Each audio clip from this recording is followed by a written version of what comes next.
Welcome. We've got Brad Chapin, who's about to lead us off on our first week of self-regulation training. Take it away, Brad. Yeah, thank you so much, Jenny, and for everyone already doing your introductions here. There was one person I was going to write her name down who said she was terrible at this, but I don't know if there was anyone more terrible at this than when I first started with this. This has become my passion topic. And I love that everyone introduced themselves, and then Jenny, you listed off all of our different professions and work and backgrounds in that. And all I kept thinking throughout that was, I'm so basic, and this information is at such a basic level that I just kept thinking we're all human beings. And so that's where we're going to be coming to this information, at least from my lens. I'll be honest with you, this is the first time we've done a group like this. I've taught several classes like this that we hit on a skill a week, but never virtually like this with a group of adults from all kinds of different backgrounds. So I'm just as curious as you are as to how this is going to go. And I also see myself more of, along with Jenny here, as facilitating this conversation. So, but I did want to thank Jenny, and I want to thank everybody for taking some time. I know time's our most precious and valuable thing. So also thanks for getting the books out to everybody and coordinating all that. I do want to say first off that this adult book, my bad, it should have probably came first, but I have several other books and curriculum guides out there for kids and tools for children.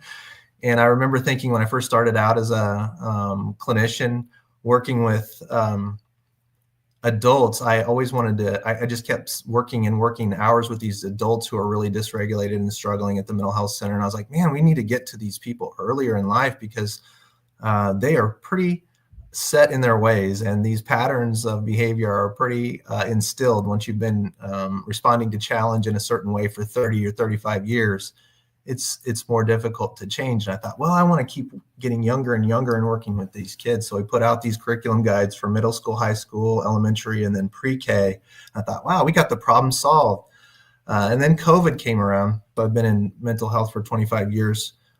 In the clinical side as a director of inpatient and outpatient services for a large healthcare system. And about 2 months into COVID, our administration said, hey, we know your background. Can you do anything for our staff? Because we've got burnout, we've got people leaving, nurses leaving the profession, people who've been here for a long time and seen a lot of things aren't able to manage this level of challenge effectively. Can you do anything to help? And so just took this framework that we'd had a lot of success with, proven success, research-based success with kids, and just upscaled it to adults.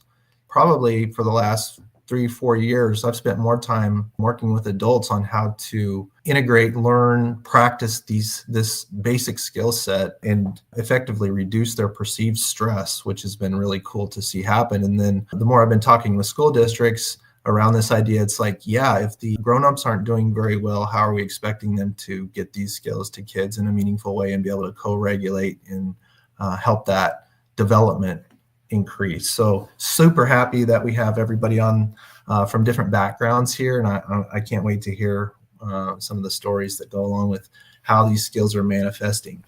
A couple of things I want to throw out right off the bat.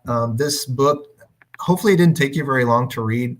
Sometimes I think it's harder to make something brief and simple than it is to make it complicated. So one of the things we heard, and when I'm working with nurses or educators, first of all, I see a lot of parallels and people are carrying a lot of stress in both those professions and other professions too. But that if you go to a group of people, even if you're coming from a place of helping, if they can't even see the plate anymore, what they've got on it with their personal and professional lives and the challenges that they have, and you come and say, man, you'd be doing a lot better if you could do these 10 other things. Just not going to happen.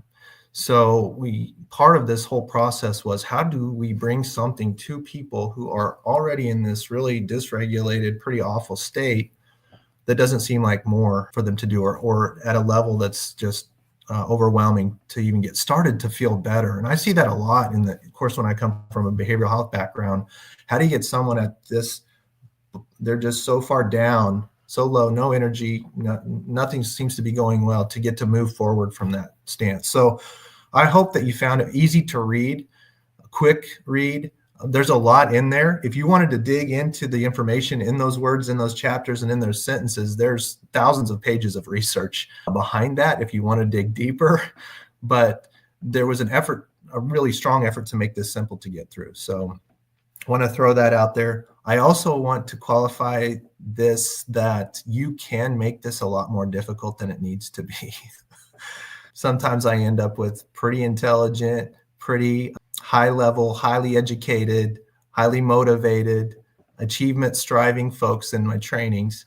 And in groups like this, I know we've got some of those in here, and you can really make this difficult. I always tell people, don't overthink this. There was a lot of effort in laying this out the way it's laid out. Please try not to ruin it by getting caught up in overthinking it. Okay, I've put that out there. And if I see that or hear that, I'll probably say something about it. So I'm pretty straightforward when it comes to that kind of stuff. And I'm also just here to try to help. The other thing is set your expectations appropriately in going into something like this. I don't know if any of you are professional basketball players or anything like that, but if we put this up against another skill set and you had like one session on it, I'm not sure how good you would expect yourself to be in skill development with that. So none of us will ever be perfect at self-regulation.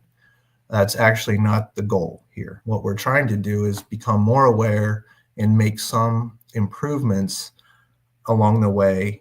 The journey to me here along this, you're going to learn things, but you're also going to be experiencing things. You're going to become more aware of things that you haven't been aware of before. And that's important. That's important stuff. There's spaces and places in here I hope this thing gets marked all up by the time this is over. I mean, write things in it, make notes in it. It's yours. This is your plan for you. So this isn't real gold on the front either. So don't be afraid to mess it up. What stuck out to you as if you look at that first introduction piece, those first 27 pages where we're looking at this idea of challenge as being a human thing, lack of skills, formal training in this area, what stuck out to you? Anyone can chime in. I mean, definitely challenge is a human experience. And one of the things that really resonated with me is this notion of balance and walking in balance, because I'm Blackfoot. And so that is our whole paradigm, our cultural paradigm. That's a way of life and it always has been for thousands and thousands and thousands of years, long before the Bering Strait theory, which has since been disproven, so tens of thousands of years has been, that's our way, is balance. And not just balance. So it's really goes with the idea of balance within, balance without. If you are not balanced with yourself and valuing yourself, you will not value the land that you're on. You will not take care of that land as if it is completely part of you. It's that balance that really resonated with me, and the challenge aspect. That challenge is a human experience, because absolutely it is, but so is sacrifice and pain. Your book and the points you make is, how do we naturalize this and normalize it in such a way that the emotional regulation piece, that also is naturalized and normalized, and emotions are naturalized and normalized. Even, and I'll say it right off, even entering into the Zoom space, into the virtual space, seeing that I'm the only Indigenous person here, and with the history of colonization, all of that. And one thing that dysregulates me is racism. That's what completely it'll dysregulate me. And I need to be able to determine what is a threat and what isn't a threat. Because it's irrational to go into every space and think these people, oh, they're going to see me that I'm the only native here and they're not going to value me, because that's really been my experience growing up. So it's incredibly complex.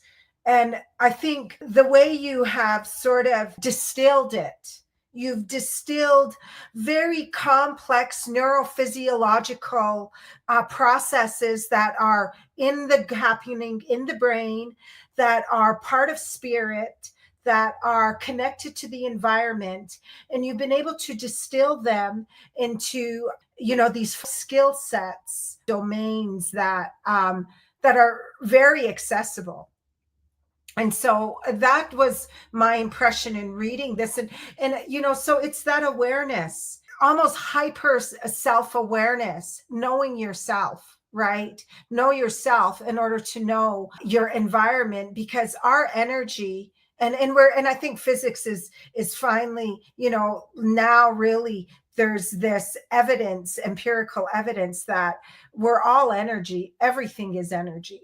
But this is something that, as a Blackfoot woman, has been taught to me by our elders, and this is in our ceremonies. So for thousands of years, our ceremonies are actually a tool of emotional self-regulation, spiritual self-regulation, physical self-regulation, all of that. I'm coming at it from sort of looking at it from this Blackfoot paradigm lens. And so it's interesting to see that we're all going to enter into this through our own sort of embodied experience. So it's just the first 27 pages, accessible, easy to read. And good.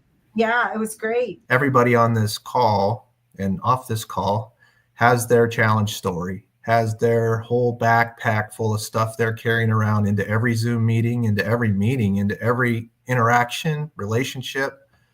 It's full of challenge, right? And I've heard, being a therapist, I mean, that's my job, listening to all kinds of challenges from all kinds of backgrounds. And what is interesting there is that as human beings, we do some very similar things about trying to manage those challenges. If you just look at that process of how does a human being manage challenge, and we understand, I'm glad you pointed out balance as a theme, what research tells us is that when an organism or a human is balanced, we have the best chance of managing that challenge in a successful way. When we get out of balance, so then that question, and this is those of you that know me and have talked to me, this is a completely logic-driven system. So the question then becomes, if balance helps us be most effective, what are those things that throw us out of balance? What keeps us from being balanced?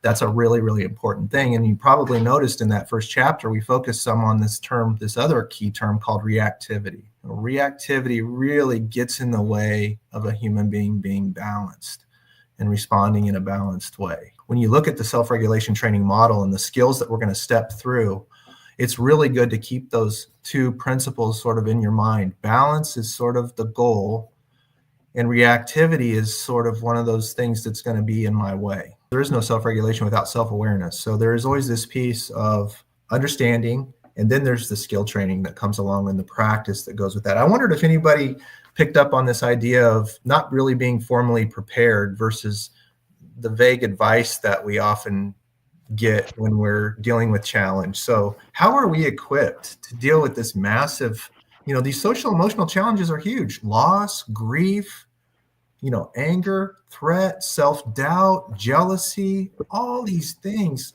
How's a 7-year-old or a 17-year-old or a 35-year-old formally equipped and prepared? Is there a class on that I missed somewhere? I mean, I think that's a really interesting concept. When you look at a group of individuals and they say, I want to do better. I don't want to be dysregulated. I don't want to suffer like this.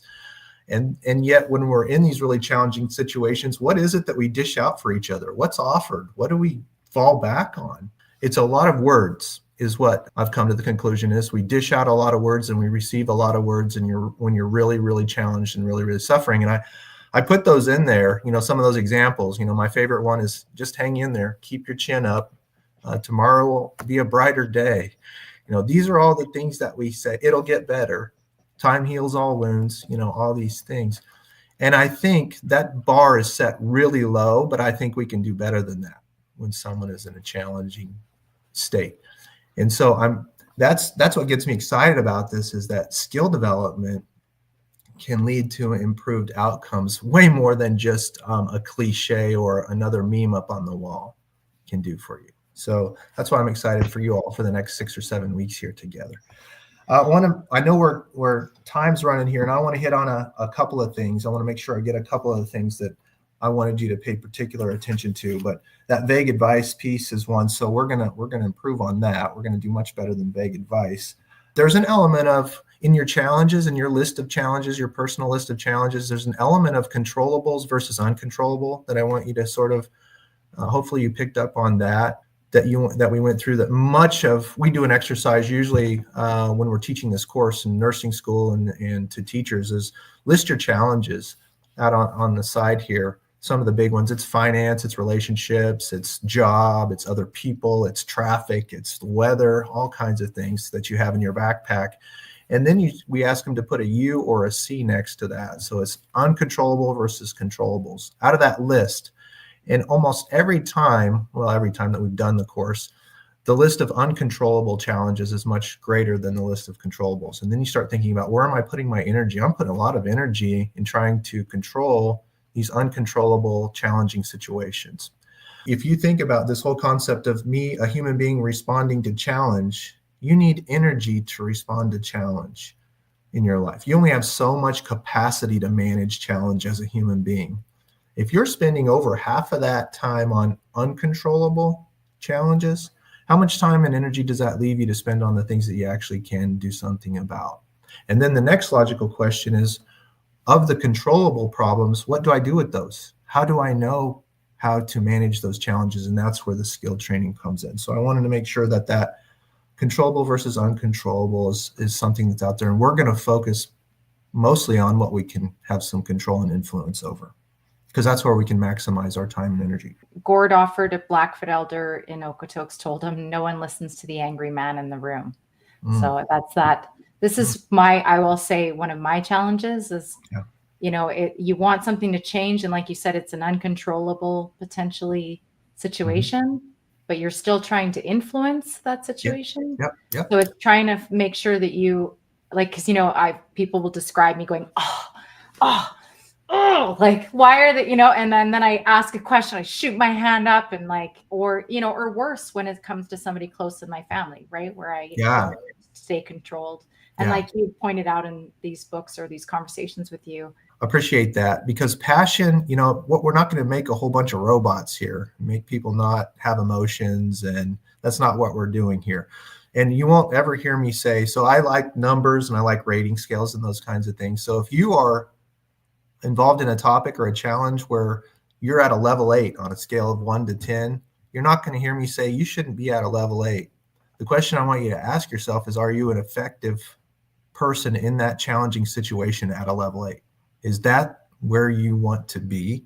Is that how effective is a level 8 for this challenge? What's your behavior look like? What do you sound like? What's your face look like?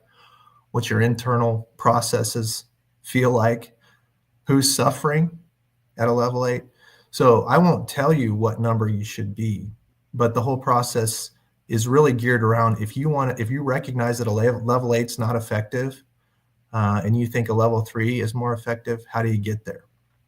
And how do you make that happen? And what else I just wanted to make one quick comment. It was how much, for me, this was like generationally taught, like I was taught by my grandma, and then especially as like a woman, I think there's a gender part of this. Like, you have to be happy, you have to be a people pleaser. And it's like, my grandma was like that, my mom was like that, I was taught to be like that.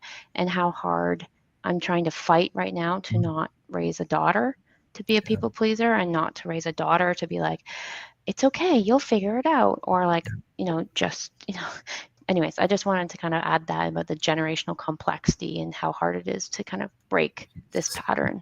Is this MC that's talking? Yeah, wow. Really powerful. Thank you for bringing that up. And I really want to think broadly about the challenges, the challenge of being a people pleaser. And the other thing that came to mind when you said that is, just because someone looks calm on the outside does not mean they're well regulated, right? I mean, those two things are not equivalent. So you can be an absolute wreck on the inside. And I know probably several of you know exactly what I'm talking about here, but we can cover it up pretty well. And that's also not what this framework is about. You'll notice that whole emotion regulation piece is about identifying healthy expression, ownership of emotions. And so it's going to come in sequence. We're going to get there. I'm super excited about that too. Anybody else have anything quickly? Thank you for that. These are great comments. Appreciate it. This is about a broader educational awareness over the year. We're starting with ourselves, and then we're getting into organizing as community, and then getting into organizing on the landscape, and then ending with treaty education from Gabrielle. So this is many ways to enter and exit. Thank you for those who are here for this and for those that are participating in other courses throughout the year.